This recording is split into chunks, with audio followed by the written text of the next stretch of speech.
Assalamu alaikum warahmatullah. Časni Kur'an koliko puta govori za život i za smrt. Časni Kur'an govori da je Allah podario čovjeka dva života i dva smrta. Šta to znači?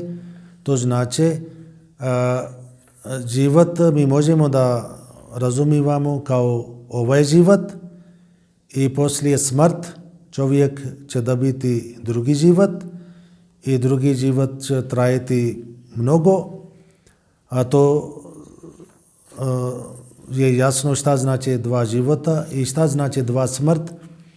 I jedan smrt, ovo što poslije život će sretni sa svakome, i drugi smrt se podračunava kao kada čovjek nije postajao.